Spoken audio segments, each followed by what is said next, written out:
আমি আজকে এই প্রেস মিটটা করার উদ্দেশ্যটা হচ্ছে চারটে এজেন্ডা আছে, সেটা নিয়ে আমি বলতে চাইছি এবং আমার কিছু মেসেজ আছে যেটা জনগণের কাছে পৌঁছে দিতে চাইছি। এক নম্বর হচ্ছে doctor Sandeep Ghosh and others, যে আমি কেস করেছিলাম, কেস হোয়াইট নাম্বার WPA 21,396, সেটা সম্পর্কে বলতে চাইছি। 2 নম্বর, এই স্বাস্থ্যের ক্ষেত্রে যে কারাপশন হচ্ছে অ্যান্ড ওয়ার্ক প্লেসে, কাজের জায়গা যে মহিলাদের হ্যারাস করা হয় সেটা নিয়ে। 3 নম্বর, আমার কিছু ব্যক্তিগত মেসেজ আছে যেটা স্টেটের ফেভারে হবে এবং আমি স্টেটে আমার আগামী দিনের পরিকল্পনা কি, আমি কি করতে চাইছি, কি মেসেজ জনগণকে দিতে চাইছি। 4 নম্বর, আমার ব্যক্তিগত ব্যাপারে অনেক কিছু রিউমার বিভিন্ন মাধ্যমে ছড়িয়েছে, সেটাকে আমি ক্ল্যারিফাই করতে চাইছি। সব থেকে আগে আমি আপনাদের জানাতে চাইছি কি যে কেসটা এখন doctor Sandeep Ghosh and others, Suman Hazra, Biplab Singha, Afsar Ali Khan এবং আশিস পান্ডে এরা অ্যারেস্টেড আছে, সেটা আমি যে হাইকোর্টে ফিনান্সিয়াল ইরেগুলারিটি কেস করেছিলাম তার এগেনস্টে। এবং দেখা যাচ্ছে কি যখন সিবিআই চার্জশিট দেয় তখন চার্জশিট গঠন হয়নি, বিকজ ডক্টর আশিস পান্ডে আর ডক্টর সন্দীপ ঘোষ এরা হচ্ছে গভর্নমেন্ট অফিসার, এদের ফেভারে বা এদের এগেনস্টে যেটা এনওসি দেওয়ার কথা ছিল, অ্যাপ্রুভাল দেওয়ার কথা ছিল, সেটা অ্যাপ্রুভাল দেওয়া হয়নি। এবার আমার ভীষণ ভয় লাগছে, একটা কেসে সন্দীপ ঘোষ অলরেডি বেল পেয়ে গেছে। আপনারা জানেন কি এটা আমি বলতেই পারি, আপনারাও বলতে পারেন কি ডে 1 থেকে ডক্টর সন্দীপ ঘোষকে সামহাউ প্রোটেক্ট করার চেষ্টা করা হচ্ছে। যারা প্রোটেক্ট করছে, কেন প্রোটেক্ট করছে, যার জন্যে ওর এগেনস্টে কোনো অ্যাকশন নেওয়া যায়নি। ভাগ্যিস আমি কেসটা করেছিলাম বলে, নাহলে এখন ও ঘুরে বেড়াতো, কোনো মেডিকেল কলেজে প্রিন্সিপাল থাকতো।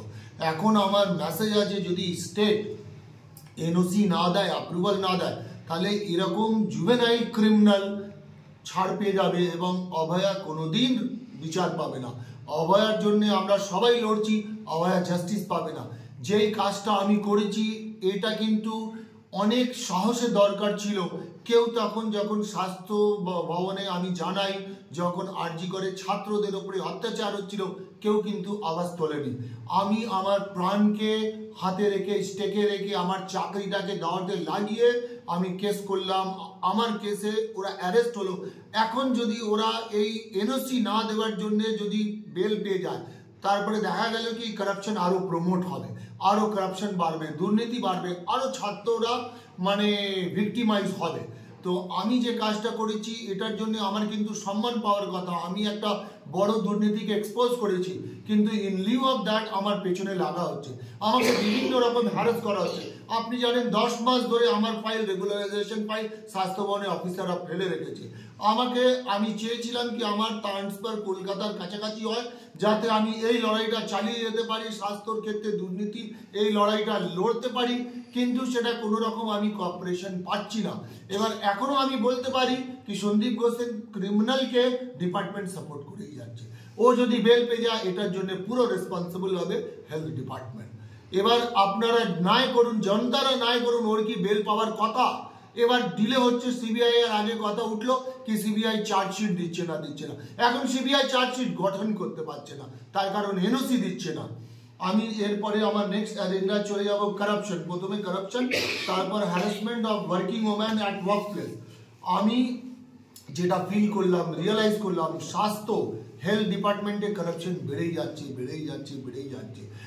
একের পর এক একটা জায়গা দেখুন, আপনি আরজিকর নিয়ে, তারপর মুর্শিদাবাদ নিয়ে, আপনি শুনেছেন নর্থ বেঙ্গল নিয়ে, কুচবিহার নিয়ে। আমি নিজে একটা খবর পেলাম কি ওয়েস্ট বেঙ্গল নার্সিং কাউন্সিলে একটা দুর্নীতি হচ্ছে, রেসিপ্রোকাল রেজিস্ট্রেশন কাদের জন্য, যে আমার বোনরা, যে স্টুডেন্টরা হয়তো স্টেটে চান্স পায় না, স্টেটের সিট কম বা তারা টাকা অ্যাফোর্ড করতে পারছে না প্রাইভেট নার্সিং কলেজে, তারা বাইরে যাচ্ছে, তাদের মা বাবা বাধ্য হচ্ছে তাদেরকে বাইরে পাঠাতে। ওরা যখন বাইরে থেকে নার্সিংয়ের কোর্স এএনএম জিএনএম করে যাচ্ছে, তাদের এখানে প্র্যাকটিস করার জন্য, এখানে চাকরি করার জন্য ওয়েস্ট বেঙ্গল নার্সিং কাউন্সিলে একটা রেসিপ্রোকাল রেজিস্ট্রেশন লাগে। এই রেসিপ্রোকাল রেজিস্ট্রেশনের জন্য ওদেরকে যেভাবে হ্যারাস করা হচ্ছে, এটা শুনে আমি বিশ্বাস করিনি। তখন আমি নিজে নার্সিং কাউন্সিলে গিয়েছি, আমি গিয়ে ডেপুটি রেজিস্ট্রারের সঙ্গে দেখা করেছি। আমি এটাকে প্রমাণ করতে চাইছিলাম কি দুর্নীতি হচ্ছে।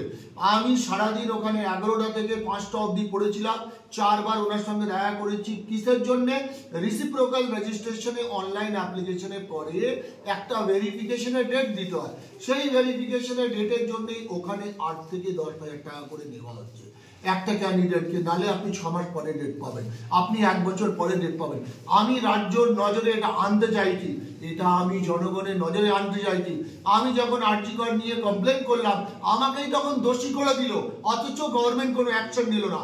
আমি যদি দুম করে কেস করে দিই, তখন সরকার আমায় বলবে আমি সরকার বিরোধী। আমি কিন্তু ডিপার্টমেন্টের বিরোধী না, আমি সরকার বিরোধী না, আমি দুর্নীতি বিরুদ্ধে। আমার এই বোনেরা যারা বাইরে থেকে করে এসছে তারা কত সাফার করবে, আপনি গিয়ে খোঁজ নিন কি ওদের রেসিপ্রোকালের যে ভেরিফিকেশনের ডেট দেওয়া, তার জন্য 8 থেকে 10,000 টাকা, সেই ডেটটা 6 মাস পরে কেন? সেই ডেটটা অনলাইন দেওয়া হচ্ছে না কেন?